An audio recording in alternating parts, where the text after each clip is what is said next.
Bienvenue dans Fight Lab, le podcast où on parle du coaching, de l'entreprise et de tout ce qui se joue autour. Mon prénom c'est Cédric, 48 ans, bientôt 49, la dernière avant les 50. 1m77, 80 kg maintenant.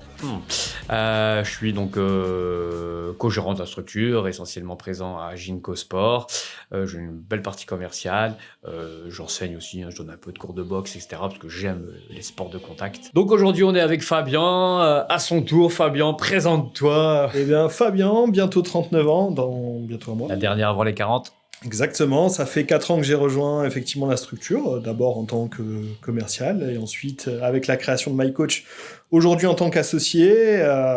Donc j'interviens essentiellement dans les MyCoach sur toute la partie commerciale et je vais m'occuper aussi de la formation sur cette partie commerciale des collaborateurs, mais aussi des franchises. L'idée d'aujourd'hui, c'est d'un peu de traiter de parler des objections qu'on peut rencontrer depuis pas mal d'années à travers les accueils de prospects, on appelle ça les ventes aussi.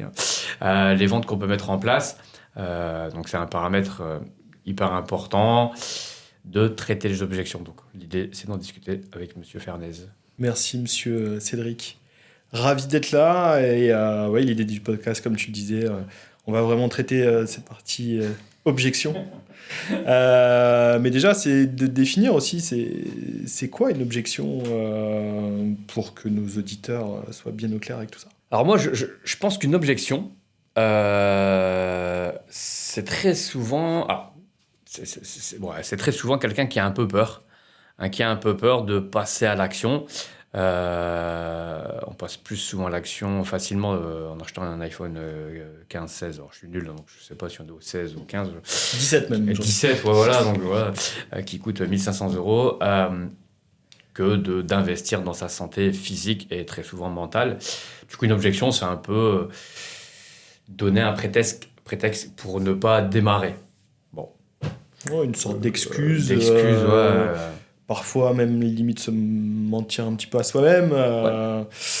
Ou alors parfois ça peut être aussi un vrai frein d'une crainte ou parce qu'on n'a pas eu suffisamment les informations, on n'a pas suffisamment été précis peut-être dans ce qu'on a donné comme information, et donc forcément ça peut amener plus d'objections aussi. Mais oui, l'objection d'une manière générale, c'est ça, c'est un frein, une excuse pour ne pas acheter.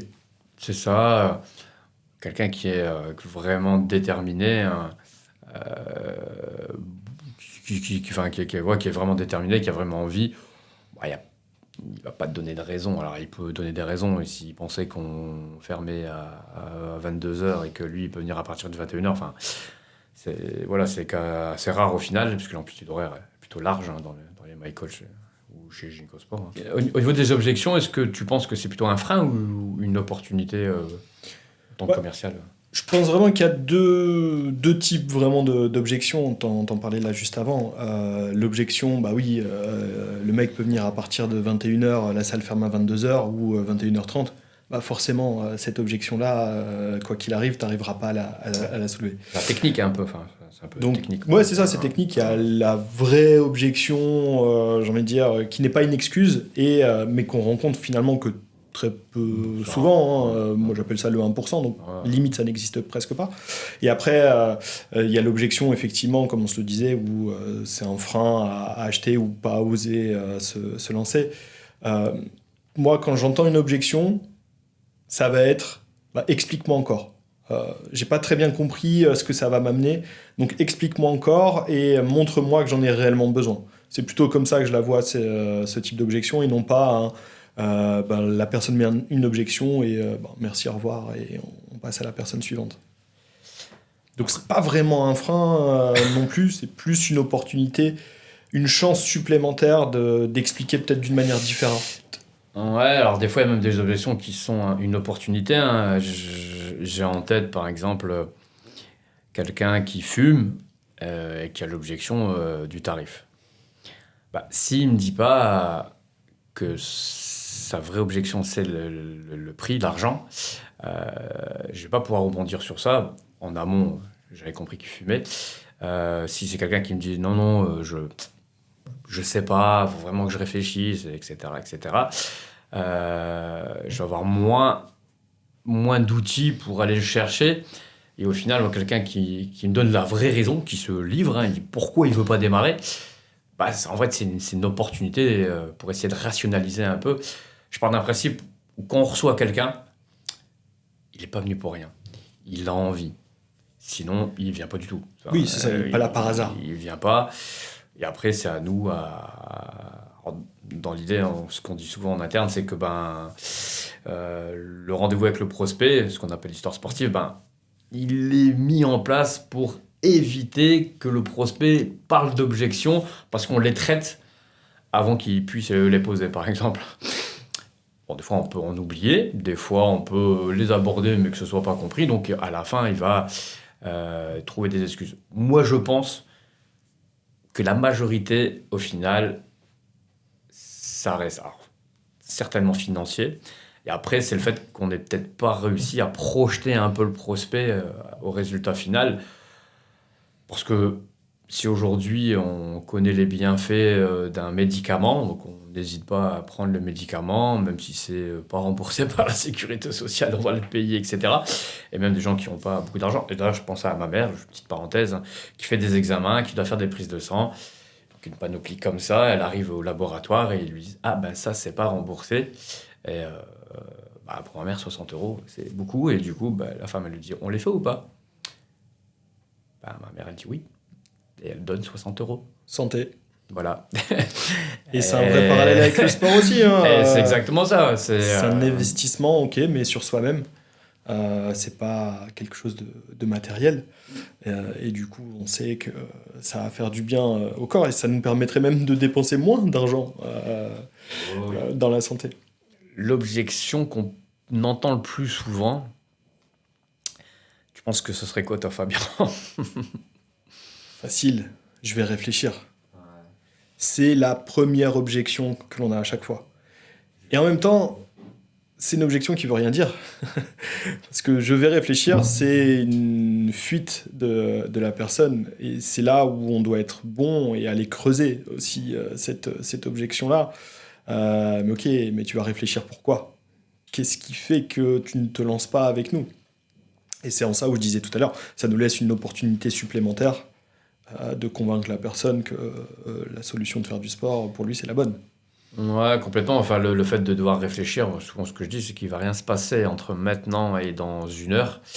Et si on hésite, la probabilité qu'on ne revienne jamais, elle est environ de 99,99%. Ce que je tente des fois d'expliquer, c'est que si j'essaye un pantalon ou un pull et que j'hésite, je ne le prends pas. C'est sûr. Et puis en plus de ça, quand tu es face à ton pantalon taudis, tu es souvent seul. Et donc forcément, il n'y a personne qui va te conseiller. C'est ça.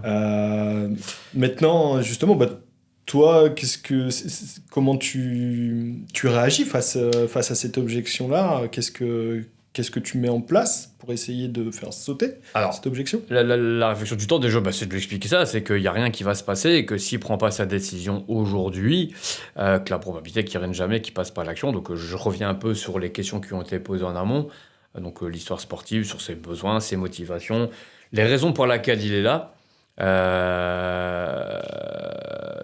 Par exemple, si quelqu'un qui était en obésité morbide, de lui rappeler je sais pas, c'est un schéma réel, hein, c'est 45 ans, en obésité morbide, je sais plus jouer avec mes enfants, je suis essoufflé rapidement, etc.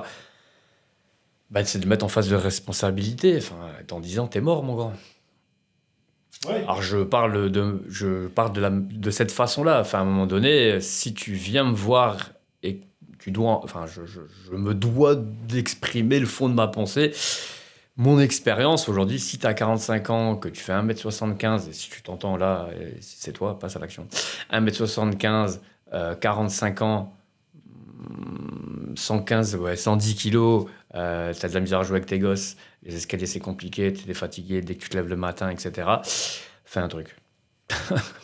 Fais un truc, passe à l'action et investis sur ta santé. C'est extrêmement important. Et du coup, je le dis comme ça. Ça marche des fois, hein, des personnes qui se sentent un peu blessées. Du coup, ils disent ouais, en fait, c'est rationnel ce que je dis.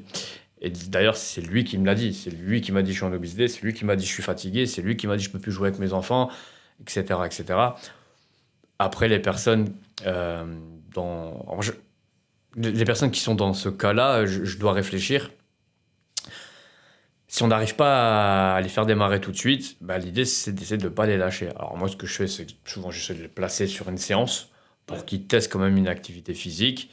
Mais en amont, je dis la vérité, je dis les choses, c'est-à-dire que si tu as 45 ans, que tu veux reprendre en main, perdre 40 kilos et revivre une vie saine,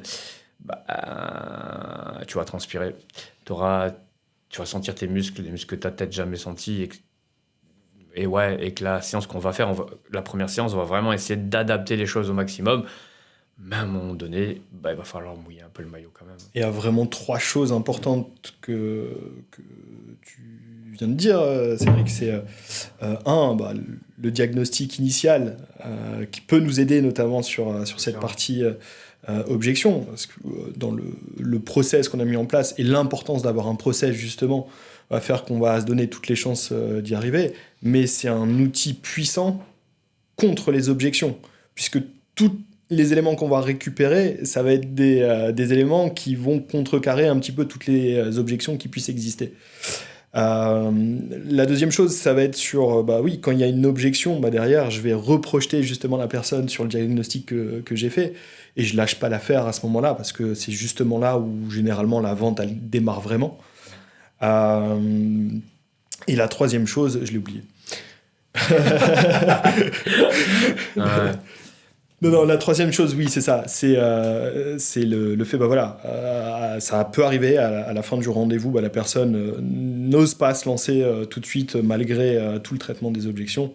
Comme tu disais, c'est de pas lâcher l'affaire et de faire vivre l'expérience par la personne, qu'elle se rende compte par elle-même.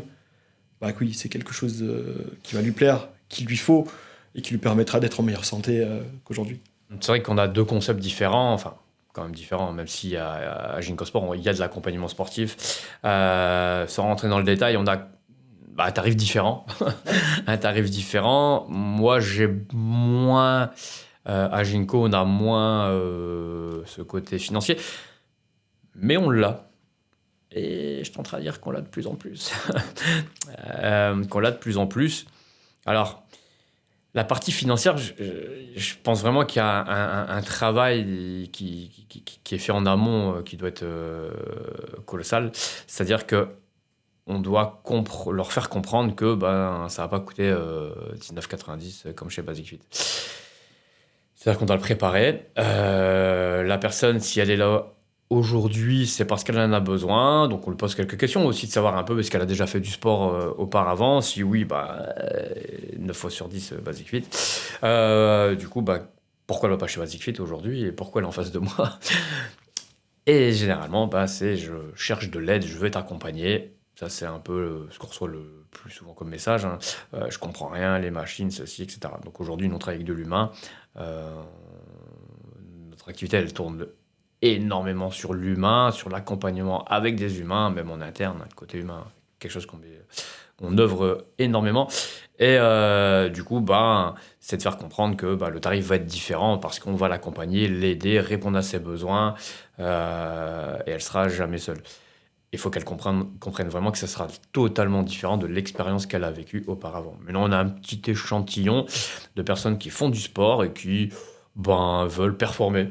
Et celui qui performe seul, en fait, il se trompe, parce que tous les sportifs de très haut niveau sont accompagnés, ont un staff, une équipe, des gens qui les aident.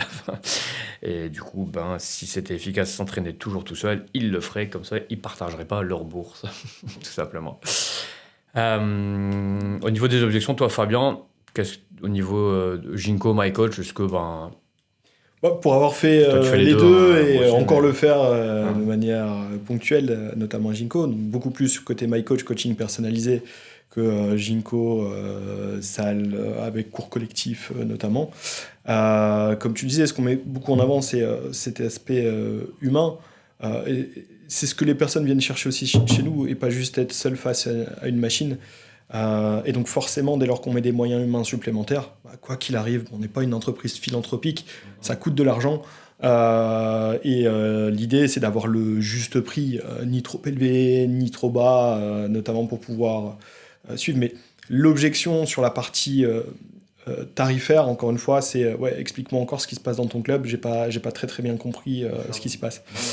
Puisque dès lors que tout est clair et que l'on met effectivement en avant ce que l'on fait, notre expertise, à rendre en meilleure santé, en meilleure forme, que ce soit physiquement ou mentalement les personnes, dès lors que ces personnes-là en ont conscience, effectivement, ça passe tout seul.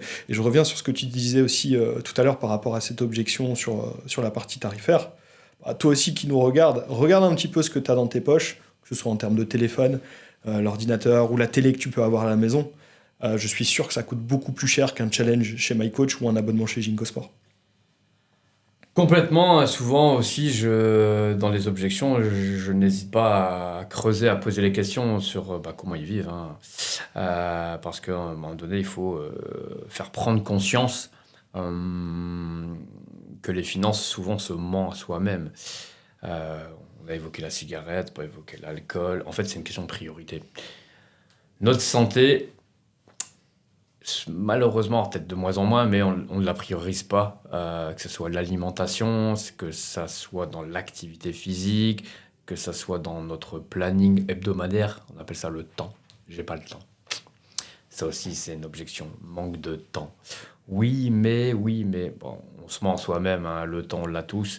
Nos chères têtes pensantes, qu'on les aime pas, je pense qu'ils travaillent beaucoup et ils font de l'activité physique pour être capables de travailler beaucoup. Enfin voilà. Donc, il faut être en forme. Le sport, c'est physique, mental. Ça nous rend plus forts, plus intelligents. J'en suis convaincu. Et du coup, le temps, on l'a tous. On l'a tous. Que ce soit du temps à la salle de sport, que ce soit du temps à l'extérieur, etc. Enfin, regardez votre téléphone, regardez le temps que vous pouvez passer dessus, les séries Netflix à gogo, etc. Alors moi, je fais une petite parenthèse. Ça fait des années que je ne regarde quasiment plus la télévision. Et je vous assure que du coup, j'ai plein de temps. Donc ouais, ce facteur temps, pareil, c'est quelque chose qu'on peut entendre régulièrement aussi. Et regardez les personnes qui ont le plus réussi sur cette planète. Elles travaillent 7 jours sur 7, pratiquement 20 heures sur 24. Elles dorment pas beaucoup. Et pour autant, elles continuent de prendre du temps pour elles parce que justement, ce temps que tu prends sur toi, t'investis sur ta santé, t'investis sur toi-même. Il n'y a que Oussama qui prend pas ça. Ouais, c'est ça. qui doit réussir. Mais c'est l'une des clés de la réussite, notamment des personnes qui ont réussi sur cette planète, c'est de prendre soin d'elles. Et on peut prendre n'importe quel exemple. Ce sont des personnes qui prennent du temps pour pouvoir entretenir leur santé physique. Le meilleur investissement au monde, c'est nous. Notre tête et notre corps. D'ailleurs, les nouvelles générations, pour ceux qui ont des enfants, je pense vraiment qu'on investit beaucoup plus sur l'activité physique des enfants. Enfin, moi, je me souviens, j'ai un fils de 5 ans et demi. 5 ans et demi, je sais pas ce que je faisais, je m'en souviens plus, mais je faisais pas de sport. Aujourd'hui, je vois le petit dans sa classe, il y en a déjà pas mal qui savent nager, pas mal qui vont au sport. Enfin, les parents investissent leurs enfants, sur leurs enfants, pratiquent pas mal d'activités physiques parce qu'ils savent, on le sait, le sport, c'est quelque chose qui va nous rendre socialement plus forts à l'école, même si après, il faut certainement d'autres choses, mais le sport, ça nous rend à l'aise dans notre corps, ça nous rend à l'aise socialement à l'école. Moi, je dis souvent, les sports, les sports de combat, en tout cas pour moi, ça m'a permis de pouvoir prendre la parole. Ouais. Parce que j'avais moins de peur. Alors, je ne dis pas que j'avais jamais peur, mais j'avais beaucoup moins de crainte et moins de peur, et du coup, j'ose passer à l'action intellectuellement, professionnellement, etc., bien plus qu'avant, quand j'avais 20 ans, parce que je commençais un peu tard, je crois que je commençais à 20 ans, la boxe par exemple. Et le sport dans sa généralité, ça donne de la confiance en soi. Alors, j'ai peut-être pas les bons mots, les mots assez forts, mais franchement, le sport, c'est extrêmement puissant. C'est pas que la santé physique, mais c'est cette santé mentale. Et dans cette santé mentale, oui, tu mets tout ce qui est confiance en toi, oser faire des choses. Ouais. T'es passé par là.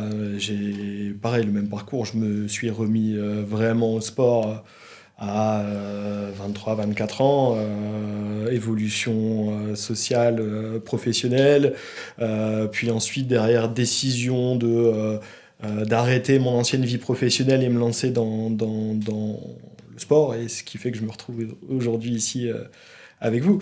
Donc oui, le sport, c'est pas juste je prends soin de ma machine corporelle, mais je prends soin et surtout de mon esprit. Et souvent, c'est ce qu'on entend de la part de nos adhérents quand tu leur poses la question de savoir c'est quoi le meilleur bienfait depuis qu'ils ont repris le sport. Bah, je me sens beaucoup mieux dans la tête. Complètement. Moi, des fois, quand je vois des personnes ici qui arrivent, ils sont introvertis de fou. Et des fois, au bout de quelques mois, quelques années, hein, ça peut mettre des fois quelques années, c'est des personnes qui sont souriantes, qui disent bonjour. Alors, je ne dis pas qu'ils ne disent pas bonjour au début, mais c'est pas question d'être poli ou mal poli. C'est le bonjour. Des fois, c'est dire bonjour. Bonjour. Ça peut être stressant et flippant, parce que comme on n'a pas énormément de confiance en soi, on ne dit pas bonjour, pas parce qu'on est mal poli, c'est juste qu'on ne veut pas être remarqué.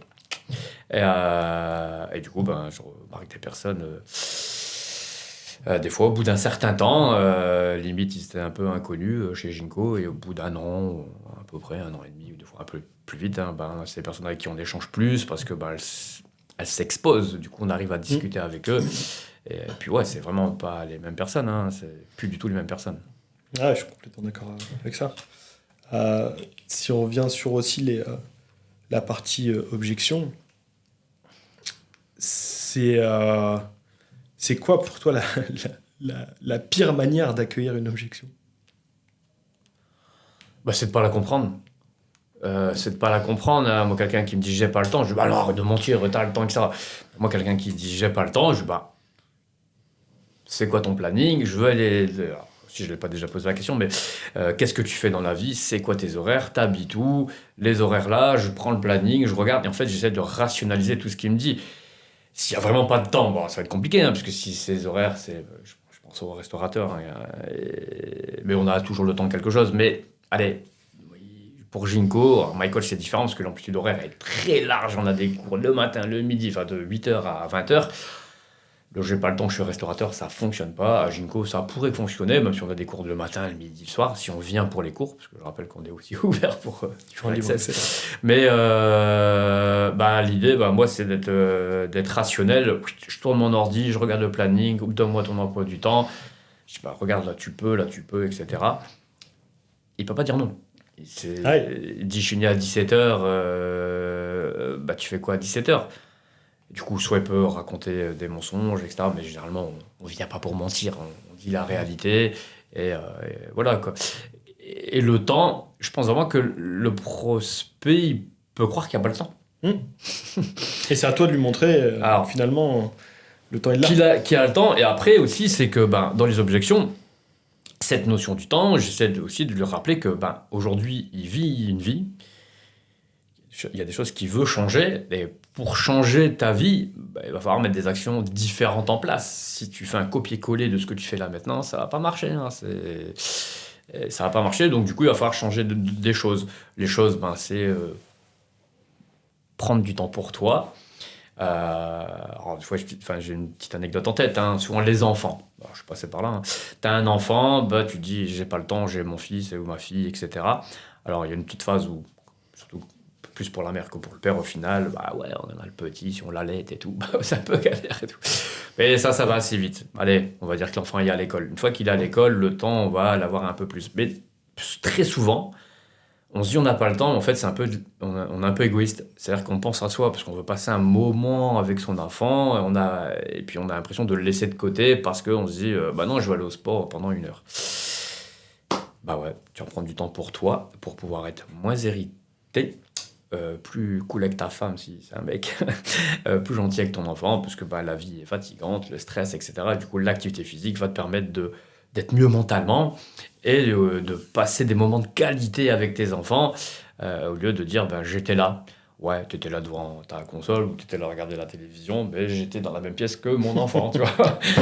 Mais l'idée, c'est de passer des moments de qualité. Et ça, c'est extrêmement important. Et il faut penser couper un peu, prendre du temps pour soi Et je vous assure que là, quand je parle comme ça, je me parle à moi-même, hein, parce que je suis passé par là. Des fois, je n'avais pas envie, je voulais pas laisser mon fils tout seul, enfin pas tout seul, mais avec sa mère, avec ma femme. Et comme hier, hein, je passe une journée à l'hôpital avec, voilà, petits examens, tout va bien. Je rentre, je prépare un triathlon. Je dois aller à la piscine le lundi. Je rentre chez moi, j'ai pas envie d'aller à la piscine, hein, j'ai envie de passer un moment avec lui. Et là, je me dis, non, allez, vas-y, on y va. Et quand je suis rentré, j'étais bien mieux. J'étais content parce que j'ai fait un truc qui m'a procuré des bonnes sensations. Je suis content parce que j'ai travaillé par rapport à mes objectifs. Et quand je suis rentré, j'ai passé un bon moment avec mon fils, quoi. C'est ça, objectif. Si j'étais resté chez moi, il serait parti dans sa chambre jouer avec ses jouets, tu vois. Donc voilà, c'est... Et quand on parle d'objectifs, notamment nos prospects, c'est pas forcément d'aller faire un triathlon. Un objectif, ça peut être ne serait-ce que déjà d'être en bonne santé, de rester en mouvement. Ça, c'est déjà un objectif. Donc, c'est pareil. C'est des pensées, des croyances limitantes, je pense, que l'on doit, nous, en tout cas, réussir à faire sauter auprès de nos prospects, de leur montrer que on n'est pas là pour leur vendre de la drogue, de l'alcool. On n'est pas malveillant envers eux, et au contraire, c'est la meilleure décision de leur journée en venant ici, c'est de s'inscrire, que ce soit chez MyCoach ou chez Gymco Sport. Pourquoi ? Parce qu'elles investissent sur leur santé et leur bien-être d'une manière générale. Complètement. Et puis tu vois, l'objection de la motivation, une chose qu'on peut entendre parfois, la motivation, alors, parfois, souvent on me le dit, ouais, je suis pas motivé, mais en fait on a conscience que on veut se sentir mieux, donc ça va passer par l'activité physique. La motivation, bon, c'est propre à ma réflexion, mais pour moi la motivation, c'est comme la météo. Lundi il fait beau, mardi il pleut, mercredi il fait beau, etc., etc. La motivation, il y a des hauts, il y a des bas, et en fait, alors je sais, là je vais parler de sport de haut niveau. Le sport de haut niveau, c'est quoi qu'il arrive, on a un objectif et du coup on y va, même quand on n'a pas envie, etc. Vous allez me comprendre à la fin. C'est comme les voitures, la Formule 1, etc. C'est pas la Clio, la voiture de Monsieur Tout-le-Monde. Mais en fait, les technologies qu'on met en place dans la Formule 1 va aider la Clio de Monsieur, Madame Tout-le-Monde. En fait, ce que je veux dire par là, c'est que il faut s'inspirer des meilleurs et des élites. Ouais, on n'est pas là pour faire du sport du haut niveau. Je suis pas sportif de haut niveau du tout. Je serais peut-être le dernier au classement du triathlon à Moucron. Je m'en fous. Bref, j'ai envie de faire un truc. J'ai un objectif. Pour moi, la motivation, il y a des hauts, il y a des bas. L'idée, c'est de créer de la régularité et de se mettre un objectif. Alors, certains diront que l'objectif, une fois qu'il l'a atteint, on fait plus rien. Peut-être, mais... Moi, je fonctionne comme ça. Je pense qu'il y a beaucoup de personnes qui fonctionnent à l'objectif. Et du coup, il faut mettre des objectifs. Chez MyCoach, on se met des objectifs. On se met des objectifs par rapport à des pesées. On a des rendez-vous. On voit si on évolue, etc. Et ça, c'est un objectif, d'avoir du résultat. Quelqu'un qui atteint son objectif, qui est en forme. Rester en forme, bien sûr. C'est un objectif. C'est pour ça qu'on met des systèmes de mesure en place. Et moi, je pense que se fixer des objectifs plusieurs dans l'année, 1 ou 2, ça peut suffire, hein. On a un objectif, j'ai une bêtise, mais je sais pas, on démarre le 1er janvier, on a un objectif au mois de juillet, un objectif au mois de décembre. Chaque année, on peut avoir un objectif nouveau, hein. Ça peut passer par une activité physique, je veux dire, le fait de se remettre en selle au sport, à la salle, chez Gymco MyCoach, va nous permettre d'aller... je vais prendre le triathlon, c'est peut-être pas le bon exemple, mais très tendance l'Irox, etc., où tout le monde a envie de faire un Irox. Pour faire un Irox, t'as pas besoin d'être sportif de haut niveau, hein. C'est pour moi ouvert à tous, on peut y aller. D'ailleurs, un triathlon, c'est pareil. Bon, côté piscine qui est un peu chiant. Mais faut être régulier. La régularité. Et puis, je vais parler d'environnement. Je dis souvent que l'environnement, c'est pour moi l'élément numéro 1. Dans l'absolu, on pourrait faire n'importe quoi, j'exagère. Mais l'environnement, il est important. Je veux dire que si tu fais une activité que tu l'aimes et que ton environnement, tu l'aimes pas, la probabilité que tu aies envie d'être là, elle est proche de 0. Par contre, ton environnement, il est extrêmement déterminant. Je pense que l'environnement, c'est la qualité relationnelle qu'on peut avoir avec les coachs, avec le staff, avec les gens qu'on rencontre. Et puis l'environnement, c'est un environnement qui nous correspond. Bien sûr. Qui nous correspond. Donc il y a aussi les autres adhérents des fois, parce qu'il y a de l'interaction, etc. Et du coup, un peu ce lien social qui fait que on a envie d'être là, on les couvre, on est content d'être là. Les personnes que j'ai vues s'inscrire et qui sont venues pour leur santé, etc. Puis que je les retrouve à faire des aérobics ou de la course à pied ou n'importe quoi, enfin faire de l'activité physique avec d'autres personnes, avec des gens du club, etc. C'est des personnes qui sont beaucoup plus épanouies maintenant. Oui. Et après, on a des personnes sur lesquelles tu peux avoir une objection, mais que tu n'arriveras jamais à contrer. J'en ai eu, pareil, c'est très peu, mais j'ai des personnes qui ne supportent pas être enfermées dans une salle, faire du sport dans une salle. Ils viennent me voir et ça revient un petit peu à ce que tu disais. On parlait de notion aussi de quelque part de plaisir à faire les choses. Il faut prendre plaisir effectivement dans les choses, et donc le fait aussi d'avoir cette opportunité de tester ce que l'on fait, que ce soit chez MyCoach ou chez Ginkgo Sport, ça permet aussi d'être sûr d'avoir fait le bon choix. Et oui, il y a des personnes qui ne supportent pas être en salle de sport, et il faut savoir aussi l'accueillir et leur souhaiter de faire du sport et de trouver quelque chose qui leur convienne en fait. Quand on a une objection, alors faut se battre pour essayer de... si l'objection, elle est, à mon sens, enfin, à notre sens, infondée, si c'est une fausse, croyance. Une croyance. Alors, ça peut être une vraie objection de sa part au final, mais c'est plutôt une croyance limitante, hein, comme la notion du temps, par exemple, et financière. Hein, c'est dire, ouais, je ne suis pas capable de mettre autant, etc. En fait, la personne, souvent, quand je lui dis, quand tu es venu, tu pensais que ça coûtait combien ? Elle ne sait pas. Hein.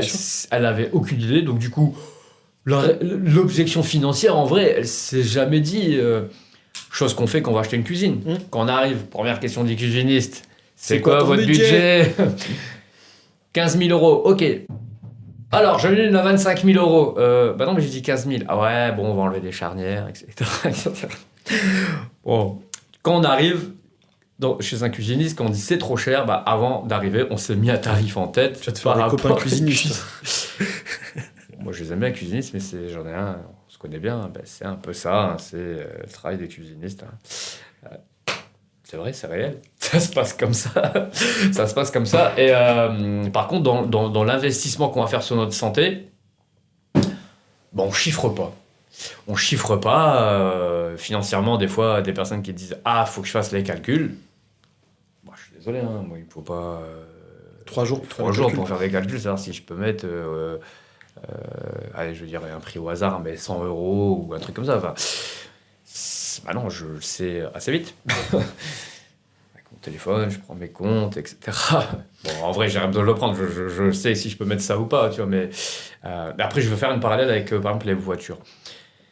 L'objection financière, aujourd'hui, les voitures, pour moi, c'est affolant. Le prix des voitures, c'est devenu lunaire. D'ailleurs, je vais me faire des autres amis, je parlais des cuisinistes, mais les concessionnaires de voitures. Moi, je ne sais pas comment vous faites pour vendre des voitures à 60 000 euros qui sont invendables. On appelle ça des voitures électriques. Ou même des hybrides qui sont compliqués à revendre après, etc. Et ça marche bien. Le business marche plutôt bien, des voitures. On vend des voitures à 60 000 euros chez des gens qui n'ont pas spécialement des gros revenus. Mais l'appartenance sociale, d'avoir une belle voiture... L'impact émotionnel. Que te procure une belle voiture. Que je peux avoir, hein. Attention, je suis déjà allé chez les concessionnaires, je suis monté... c'est trop beau, c'est trop beau. Alors sinon, 900 euros par mois. Et pourtant, quand tu montes dans une Twingo, dans une Ferrari, elle t'amène d'un point A à un point B. C'est exactement ça, hein, c'est le but d'une voiture, hein, c'est de ramener d'un point A à un point B. Après, je parle pas des 5% de la population qui peuvent acheter des voitures parce que à ce prix-là, même plus cher que ça, parce que limite, ils ne savent pas où mettre leur argent. Mais voilà, c'est un peu le côté émotionnel des voitures, le côté émotionnel aussi des cuisines. Côté émotionnel des maisons, d'ailleurs, n'achetez jamais une maison sous le coup de l'émotion. Pas comme ça qu'on fait. L'achat, d'une manière générale, peu importe ce que tu achètes, que ce soit un produit ou un service, souvent il est lié à une émotion. C'est rare qu'on reste purement rationnel.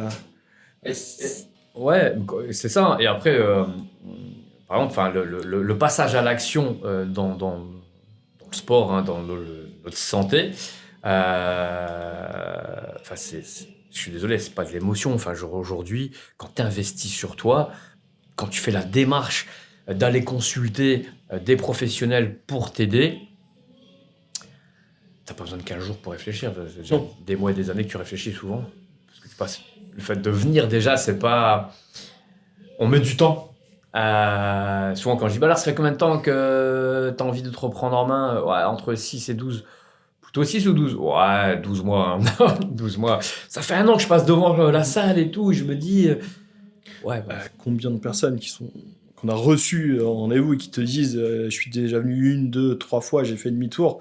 Là, j'ai enfin osé c'est ça. passer ce cap-là. Et généralement, ces personnes-là, elles s'inscrivent. Et pourquoi ne pas combattre une objection?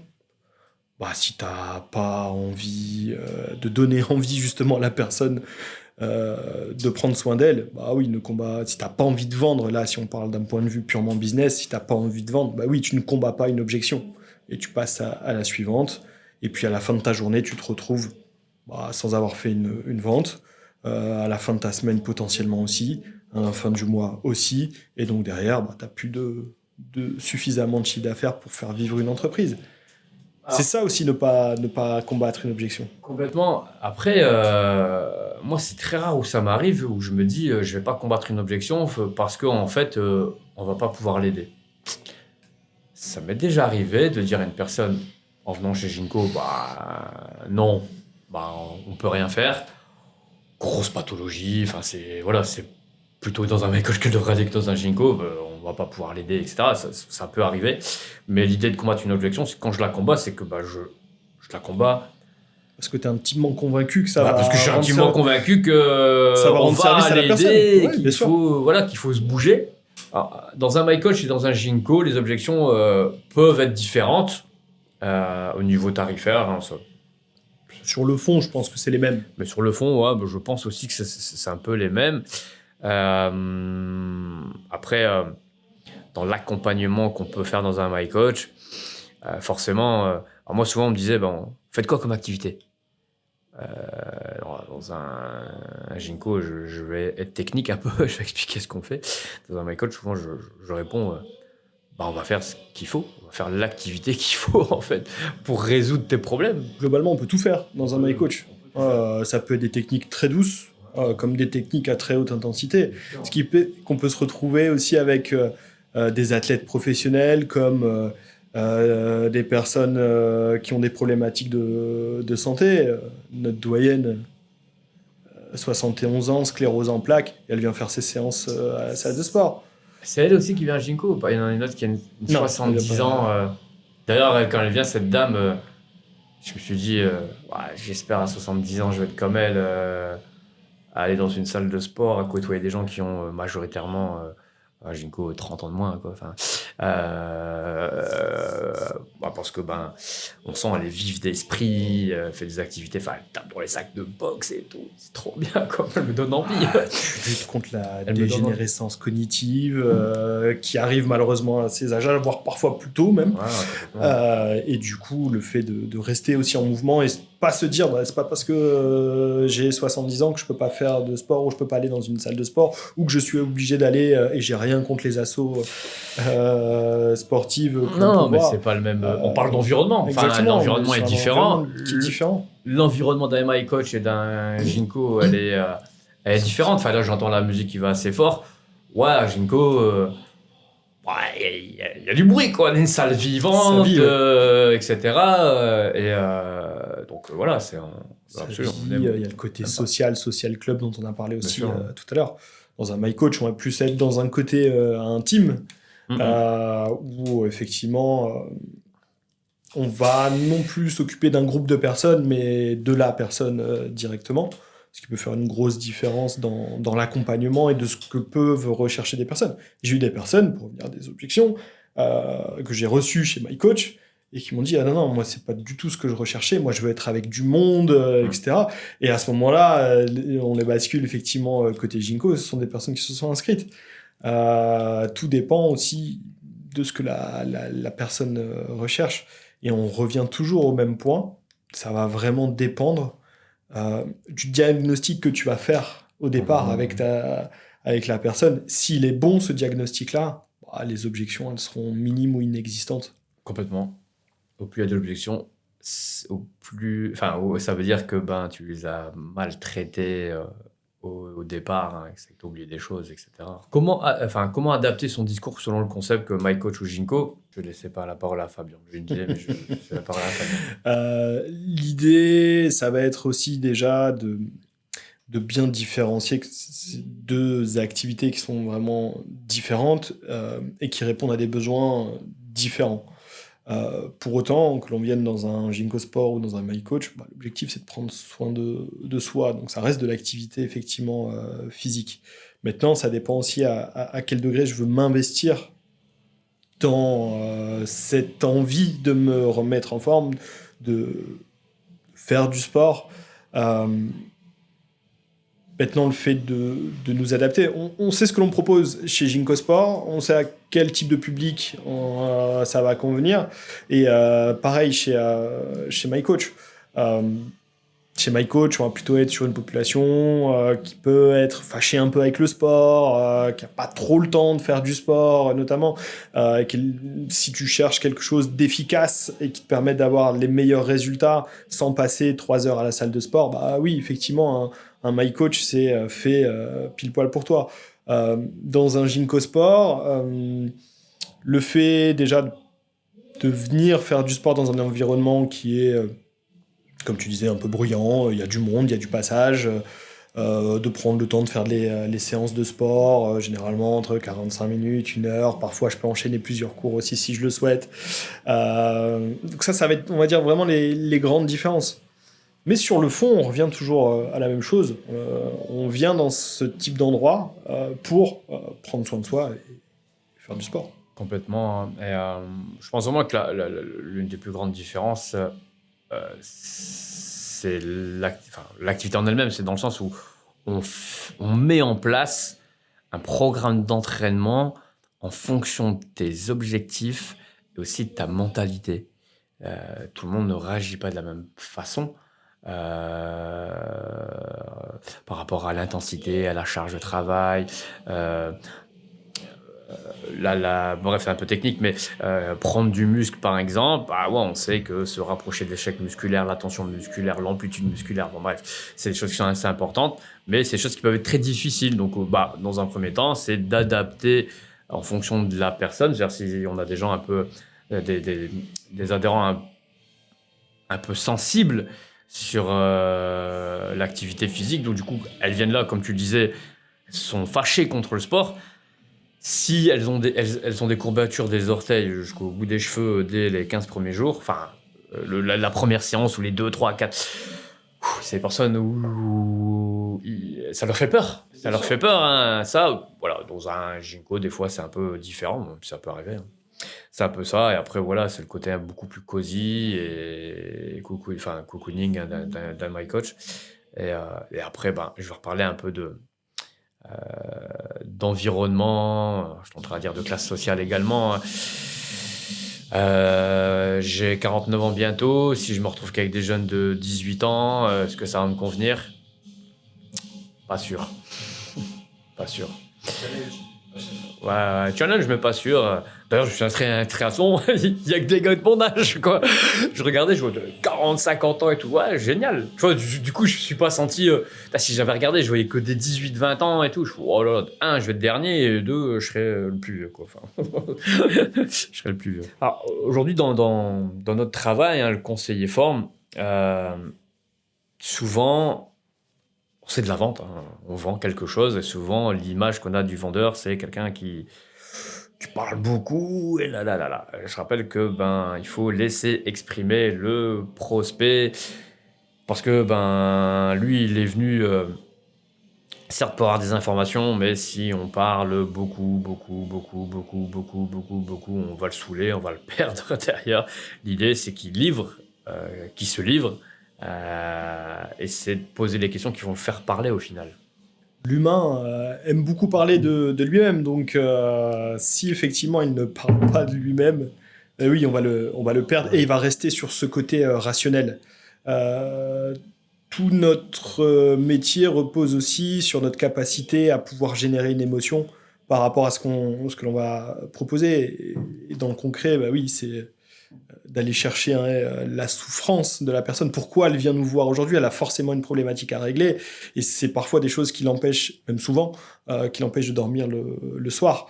Et du coup, on revient à ce fameux bon diagnostic à faire. Et l'erreur que l'on peut faire peut-être en étant débutant sur cette partie vente notamment, c'est de trop parler. Ça, c'est une première chose. Donc, bien laisser s'exprimer le prospect. Et enfin, bah, sur la partie justement objection, qui est le thème du jour, c'est de trop vouloir justifier un prix, une prestation, et de partir en confrontation. Dès que j'ai une objection, le oui mais, bah, il n'y a rien de pire. Mais c'est une réaction, j'ai envie de dire, un peu naturelle au départ quand tu démarres la vente. Tu as tellement envie de vendre ton contrat, de ne pas passer à côté d'une vente, qui fait que tu vas avoir ce premier réflexe et pas suffisamment de recul en disant mais oui, mais si tu me dis que tu n'as pas le temps, moi je vais te montrer que tu as le temps. Ou oui, mais c'est pas si cher que ça, tu me dis que c'est cher. Donc forcément, si tu pars de cette manière-là, bah, tu es très maladroit sur le traitement des objections, quoi. C'est ça. Après, je pense aussi, là, quand on est débutant, on veut être technique. Parler de technicité.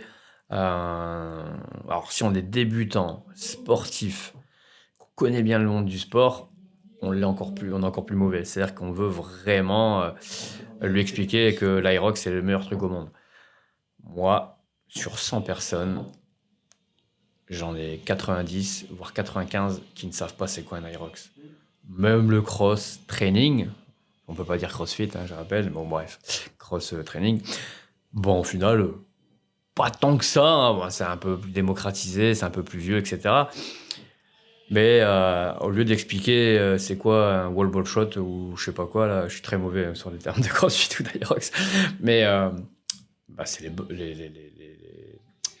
bien connaître ses besoins et de l'intérêt de faire quel exercice. Enfin, c'est comment on dit ça déjà on n'explique pas le voyage, la destination. Enfin, il vaut mieux te visualiser à la plage, dans l'eau ou à la piscine que te dire que tu vas avoir 6 heures de décalage, venir à l'aéroport 3 heures avant, donc prendre ta voiture, rouler pendant 2 heures pour aller à Paris. 17 heures d'avion, une 17 escale heures d'avion. de Alors moi, 2 c'est le heures. truc qui me décourage de partir loin.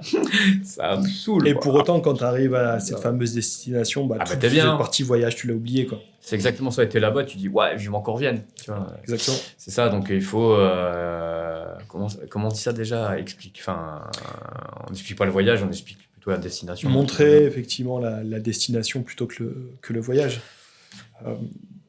Ouais, ça c'est une chose effectivement importante. Dans les objections, donc du coup, des personnes hésitantes des fois, alors qu'est-ce qui peut les faire basculer du bon côté, de passer à l'action? Qu'est-ce que t'en penses toi, Fabien? Bah, déjà, il y a une chose qui revient à ce que tu disais un petit peu avant, c'est de savoir vulgariser un peu ce qui se passe dans une salle de sport. Et pas rentrer dans la technique d'un professionnel, on va dire, du sport, d'un passionné de sport qui va t'expliquer que pour mieux travailler ton muscle, le meilleur régime de contraction, c'est un tel ou un tel. Si tu rentres trop dans cette technique-là, comme tu disais, les personnes ne savent même pas ce que c'est le cross-training, ne savent pas ce que c'est un Aerox. Ça, ce sont les passionnés qui représentent une infime partie des personnes qui fréquentent finalement nos salles de sport. Parce que une des croyances qu'on peut entendre aussi souvent, c'est les salles de sport, c'est pas fait pour moi, je suis pas sportif. Mais bien sûr que si, c'est fait pour toi. Bien au contraire, on est là pour t'aider et ça te permet d'avoir un environnement qui va te permettre d'avoir un accompagnement et d'aller chercher l'objectif souhaité qui est de remettre du sport dans ton quotidien d'une manière hebdomadaire. Mais ouais, la principale chose, je pense, dans laquelle t'es pas mauvais, je ne suis pas mauvais non plus, c'est vraiment cette capacité à vulgariser, j'ai envie de dire, les choses pour parler, on va dire, au commun des mortels. C'est ça. Je pense à ma collègue Magali, là, pour le coup. C'est vrai qu'on est parfois confronté, alors peut-être un peu plus à Ginkgo, mais à des personnes totalement différentes. On peut avoir un jeune étudiant, 18 ans, enfin bref, qui est encore à l'école, et on peut s'asseoir en face d'un chirurgien.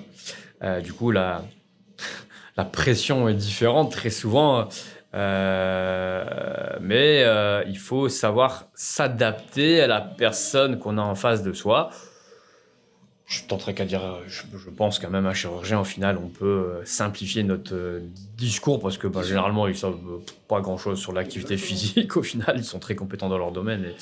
Mais voilà, et du coup, c'est vraiment d'être confiant dans ce qu'on propose, de connaître ce qu'on propose, et peu importe le public qu'on a en face de nous, d'expliquer les choses. Alors, c'est vulgarisé, et des fois, ça peut être pas vulgarisé, pas complexifié, mais d'avoir un langage un peu plus soutenu pour certaines personnes. Hein. Là, c'est ta capacité d'adaptation et de savoir cerner la personne. Hein. C'est complètement ça. Voilà, moi, ça m'est déjà arrivé, alors c'est de moins en moins, mais d'être un peu sous pression intellectuelle au final. On peut tout savoir, on est des humains. Si demain on se met dans une salle et on se sent inférieur intellectuellement, c'est pas quelque chose de facile à vivre. Prendre la parole, ou même ne pas prendre la parole, vous êtes là, c'est des choses qui peuvent être compliquées. Et c'est ce que peut ressentir un prospect aussi. Et c'est ce qu'un prospect peut sentir aussi, c'est pour ça qu'il faut s'adapter aussi à la personne qu'on a en face de soi, parce que si toi tu ne corresponds pas, t'es la vitrine. Si déjà toi ça va pas, il va pas spécialement oser aller derrière voir un peu ce qui se passe, et puis toi ça va pas, donc la façon dans laquelle il te perçoit, derrière c'est pareil, tu vois, c'est exactement la même chose. Donc c'est ça, c'est pour ça qu'en tout cas on a un bon process, hein, je pense qu'on a un bon process qui est mis en place, et que l'accueil est extrêmement déterminant. Les premières secondes, les premières minutes, c'est vraiment quelque chose d'hyper important. J'associe toujours ça, moi, la visite d'une maison. Désolé, je suis très la visite d'une maison, une belle maison avec une mauvaise porte et une mauvaise façade, on est sur une mauvaise intention. Alors, j'avais un truc en tête, j'ai déjà visité, à l'époque quand je visitais des maisons, j'avais un super jardin, une super cuisine, mais quand on arrivait, c'était un salon qui ne me convenait absolument pas, même si on pouvait faire des travaux, etc. Ça allait pas du tout, je ne peux pas me projeter, parce que les premières minutes de la traversée, c'était un peu chaotique. Voilà. Et moi aussi qui fait de la formation avec des nouveaux collaborateurs ou des franchisés aussi qui viennent rejoindre l'aventure MyCoach notamment. Ouais. Souvent, ce sont des personnes qui ne sont pas forcément issues du domaine du sport. Et cette première croyance, c'est ça, c'est de se dire, oui, mais je connais rien en sport, est-ce que je vais être vraiment légitime à vendre un abonnement ? Et je leur dis à chaque fois, vous êtes même le meilleur profil, parce que justement, vous n'allez pas rentrer dans de la technique. C'est exactement ça, souvent ils ont plus d'avantages que quand tu connais, quoi. Exactement. Et c'est aussi l'une de nos forces, en tout cas pour la franchise MyCoach, c'est de livrer, on parlait de ce fameux process, et la meilleure manière de ne pas avoir d'objection et de réussir ta vente, c'est de respecter ton process. Et dès lors que tu respectes ce process-là, allez, 9 fois sur 10, ça fonctionne quand même pas mal. Après, ça fait bientôt 13 ans que Ginkgo Sport est ouvert. Le premier MyCoach est ouvert en 2021. Ouais, c'est ça. En 2021, on commence à avoir un peu de bouteilles quand même. Donc forcément, ce que nous faisions il y a bientôt 13 ans, ou ce que nous faisions il y a... en 2021, donc ça fait 5 ans, 6 ans. 5 ans. On a évolué. L'évolution...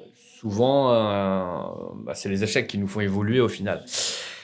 Les objections des prospects, on n'y arrive pas à répondre, on travaille ensemble, et l'idée, c'est de pouvoir répondre aux objections.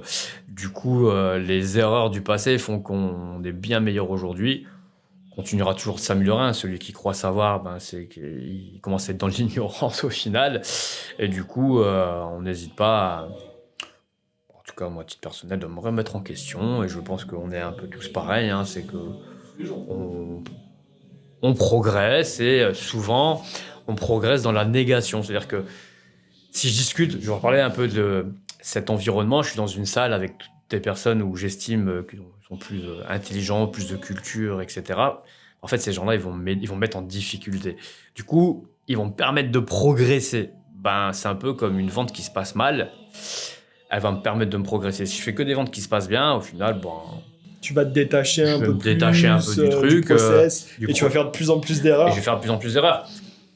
Et après, si tout se passe bien, moi, j'ai entendu des clubs qui avaient des taux de transformation à des 95%, etc. Ouais, voilà. Moi, j'y crois pas une seconde. C'est impossible. Si c'est le cas, c'est que tu tries en amont. Tu fais un peu de la discrimination, on peut le dire comme ça. Hein. T'es pas tout à fait honnête dans ce que tu fais. Voilà, ou t'es pas honnête, mais de la discrimination dans le sens lui, je veux pas l'accueillir, non, lui, ça va pas aller de toute façon, etc. En fait, si moi je vais l'accueillir, je vais essayer. Ça va me mettre dans mes retranchements, ça va me mettre en difficulté. Ouais, de temps en temps, j'aurai un taux de transformation peut-être qui sera pas bon pendant 10 jours, 15 jours. Mais ça me permettra de pousser le process, de remettre des fois des choses en question, d'adapter, d'évoluer, de progresser. Et c'est extrêmement important d'être des fois en difficulté. Alors, pas tout le temps. Si on est en difficulté toute l'année, c'est pesant, frustrant. Il faut être en réussite aussi, hein, sinon... c'est dur de se lever tous les matins en disant « je vais échouer aujourd'hui, c'est sûr ». Sur cette partie aussi objection, ça a fait évoluer aussi nos offres. Là, je pense notamment à un My Coach. Ouais. Au tout début du concept, quand on a créé ça ensemble, on avait une offre qui était unique pour tout le monde. Un engagement sur 12 mois, un tarif bien spécifique. Est-ce que sur du coaching personnalisé, quelqu'un qui a besoin de perdre 1 ou 2 kilos et fabriquer 1 ou 2 kilos de muscles a besoin forcément d'un accompagnement sur 1 an et demi, 2 ans?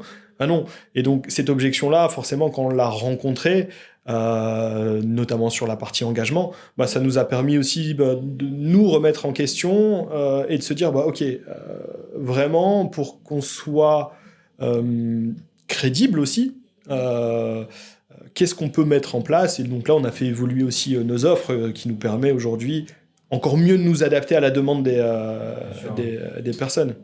On va pas se mentir, c'est dans l'échec qu'on progresse. C'est par exemple, moi j'ai une histoire en tête, hein, mais d'une prospect qui passe à l'action, qui devient cliente sur une période d'essai et qui ne reste pas. Elle reste pas et du coup je vais chercher, je lui demande pourquoi elle reste pas et elle m'évoque la raison. Depuis ce jour-là, on travaille différemment parce que je trouvais que la raison elle était extrêmement pertinente et qu'au final, il y a peut-être des personnes qui restaient malgré tout, mais je pense vraiment que ça pouvait aider un peu notre mode de fonctionnement. Ouais, mais eux ne s'expriment pas. Ouais. Ou vont un peu plus loin en disant c'est pas grave, ça va passer, etc. Voilà, donc du coup, c'est d'entendre et pas dire c'est pas de ma faute. Non, nous on est les meilleurs. C'est le prospect qui est pas bon. C'est le prospect qui est pas bon, il est pas qualifié, etc. Mais du coup, c'est d'entendre. Alors, si, pour être très explicite, si la personne ne reste pas parce qu'il n'y a pas de cours de danse dans un Ginkgo, c'est qu'on a été très nul, hein, parce qu'on doit présenter les activités et savoir, surtout connaître ses besoins. Et du coup, si son besoin c'était de danser, on est une salle festive, mais on ne fait pas de cours de danse. Et donc là, on revient sur aussi parfois refuser entre guillemets, à l'inscription d'une personne. Pourquoi? Parce que c'est des activités que l'on ne fait pas et c'est elle l'activité qu'elle recherche absolument. Des fois, alors, ça ne m'est pas arrivé souvent, mais quand je sens qu'un prospect il va être très compliqué à signer, c'est d'anticiper. Alors, je ne l'ai pas fait des masses, hein, mais c'est un truc qui marche. Alors, il faut oser le faire, hein, mais je l'ai déjà fait. Avant qu'il me dise non, c'est moi je lui dis non. Que son profil ne va pas nous correspondre. Ça marche. Hein. ça marche. J'inverse les rôles et du coup, non, moi j'ai des vrais besoins. Et du coup, là on propose de tester des choses, etc. Alors c'est pas un cas de figure qui m'arrivait souvent, mais ça m'est déjà arrivé, je l'ai déjà proposé, ça a fonctionné. Et ça, c'est dans des cas extrêmes. Les personnes viennent nous voir, ils font la démarche de venir nous voir, ils ont envie de passer à l'action. C'est à nous de trouver l'outil qui permettra de vraiment déclencher le truc. Elles viennent, elles sont pas rentrées acheter un pain coupé. Elles viennent. Et après, même si elles notion de distance, des fois je peux avoir. Après, c'est une personne qui me dit je savais pas que j'avais 45 minutes de métro. Bon, là, franchement, je peux rien faire. Il habite Lille, on habite Tourcoing. Il s'est aperçu au matin qu'il y avait 3 quarts d'heure de Saint-Philibert à Carlier. Bon. Je vais sauter une bonne journée. À un moment donné, c'est aussi de comprendre que je ne vais pas me battre avec lui pendant 45 minutes ou une demi-heure. Ouais, c'est assez rationnel. Tu mettras 45 minutes tous les jours. Voilà. Je sais exactement ça. Pour une activité qui peut durer 45 minutes, bon, moi, je peux comprendre. Et là, je dis, oui, c'est vrai. Tu as complètement raison. Ça ne sert à rien de démarrer ensemble. Je vais perdre mon temps, tu vas perdre ton temps. Pour donner un conseiller face à une objection, moi, je pense qu'il faut d'abord... ne pas aller dans la négation. C'est-à-dire, déjà, démarrer par je comprends. Accueillir l'objection. Et après, il faut essayer de la traiter, mais de l'accueillir. Quand on parle d'accueillir l'objection, ça va être se mettre à la place de la personne. Enfin, moi, personne qui me dit j'ai un enfant, je sais pas où le mettre, etc., c'est galère. Je comprends. Je comprends, c'est vrai que c'est galère qu'on a un show, et après, c'est de rentrer un peu dans sa vie, trouver des solutions, la mamie, la nounou, la garde, etc. Mais quand tu es venu ici, tu savais que tu avais un enfant, et que la personne trouve des solutions par elle-même, et nous, on va apporter quelques questions qui vont lui permettre de trouver cette solution, notamment. C'est d'autant plus puissant plutôt que de dire mais si tu fais ci, si tu fais ça, ça fait un peu donneur de leçons et c'est pas forcément entendu par la personne, alors que si la personne trouve par elle-même ses propres solutions, on est un petit peu coach déjà aussi.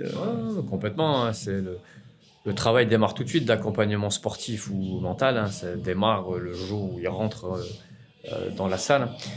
Après, le premier conseil qu'on peut donner, c'est de suivre le process, déjà. C'est de suivre le process, ça, c'est la base. Convaincu qui fait qu'on va minimiser, en tout cas, ces objections. Le deuxième, on vient de le donner, je pense qu'effectivement, c'est le fait d'accueillir cette objection et de la combattre aussi. On a parlé de combat tout à l'heure, de l'objection, et de ne pas combattre une objection, c'est de refuser de vendre quelque chose. En quoi la gestion des objections reflète la culture de MyCoach ? Et de Ginkgo d'ailleurs aussi. Je pense qu'on revient sur l'une de nos valeurs qui est le combat. Alors, le combat, et puis tu vois, quand tu fais du sport, des fois tu te dis, je me sens pas capable de. Ah non, je suis pas capable de sauter ça, je suis pas capable de porter cette charge-là, je suis pas capable de faire. Se battre contre l'objection, c'est aussi de lui montrer qu'elle est capable de passer à l'action, parce que je pense vraiment dans beaucoup d'objections, au final, on peut se dire je suis pas capable. Et donc c'est ça, c'est un peu cette culture de dépassement de soi et du combat, de la résilience. C'est vraiment quelque chose qui est ancré en nous. Et voilà, je pense que se battre face à une objection, c'est vraiment se dire je vais l'aider jusqu'au bout. Parce que se battre contre une objection, c'est vraiment aider la personne. C'est extrêmement important. C'est une salle de sport. Oui, y a des salaires et beaucoup de charges. Il faut vendre, sinon on meurt. Mais je vais reparler des cuisinistes. Moi, vendre une cuisine pour vendre une cuisine, non, je n'ai pas envie. Je veux vendre une cuisine fonctionnelle et qui a du sens un peu. Là, c'est pareil. Quand je me bats contre une objection, c'est parce que je sais qu'il y a du sens à ce que je me batte pour qu'elle passe à l'action, parce que ça va vraiment l'aider. Et c'est pas juste pour signer un morceau de papier. Bon. Et là, t'es dans l'action, dans le fait de combattre effectivement l'objection. Et juste avant, justement, de la combattre, il y a une autre de nos valeurs qui est hyper importante, c'est oser la combattre, cette objection. Et pas avoir peur de se dire, oui, mais je vais me prendre un mur, ou la personne va mal le prendre. Non, on est là pour aider justement la personne et le fait d'oser poser la question, le fait d'oser de remettre entre guillemets en question une objection, bah, c'est l'une des choses qui va faire que ça va fonctionner. Sinon, on arrête ce métier, quoi. Ce mot oser, il est une puissance indescriptible. Genre, dans la vie, tous vos échecs, presque, sont parce que vous n'avez pas osé. Et les miens aussi. Hein. Petite méditation, enfin réflexion pour vous. Si on t'avait dit que tu ferais des podcasts il y a quelques années. C'est exactement ça, le oser. Ouais, la caméra, prendre la parole, etc. Bon, quand j'avais 20 ans, je n'osais pas du tout. Après, faire des vidéos, des podcasts et tout, ben ouais, parce qu'on est jugé. Parce que dès qu'on s'expose, on est jugé. Il y a des gens qui vont me kiffer, il y a des gens qui vont me détester. On est toujours l'imbécile de quelqu'un, on est toujours l'intelligent de quelqu'un. Toujours le pauvre, le riche de quelqu'un. L'humain se compare. Mais à partir du moment où tu oses faire des choses, franchement, je vais reparler de mon triathlon. Vous savez, je ne sais pas nager le crawl. Vous savez pourquoi je ne sais pas nager le crawl? Parce que je ne l'ai pas appris, je n'ai jamais osé aller l'apprendre. Quand je nage à la piscine, je suis ridicule. Un gars qui fait plein de trucs, plein d'eau dans la piscine, je n'osais pas y aller. Et encore il y a quelques semaines, je n'osais pas y aller. Là, j'y vais. Je suis rincé, je pense être ridicule. Enfin, en tout cas, je rigole de moi-même, mais je progresse. Mais c'est complètement ça, je progresse. Dédicace le 5 avril à 16h30, je pense. Premier triathlon S à petit, à Moucron. Venir m'encourager. Voilà. Mais non, mais oser, c'est extrêmement important. Et si cette petite explication du crawl, ça peut vous aider, franchement, mais c'est réel. Hein, j'ose, je progresse. Je ne sais pas si le 5 avril, je ferai mes 500 mètres en crawl, mais en tout cas, j'essaierai de nager le crawl. Moi, je remercie Fabien pour notre premier podcast ensemble. Il y en aura d'autres, c'était cool. Merci à Perrine qui se trouve derrière. Si ça vous a plu, même si ça ne vous a pas plu d'ailleurs, vous pouvez liker, commenter, partager, vous abonner au podcast. Ça nous fera plaisir, ça nous fera évoluer, grandir. En tout cas, moi, c'était un vrai plaisir de pouvoir échanger avec Fabien. Il y en aura d'autres. Allez.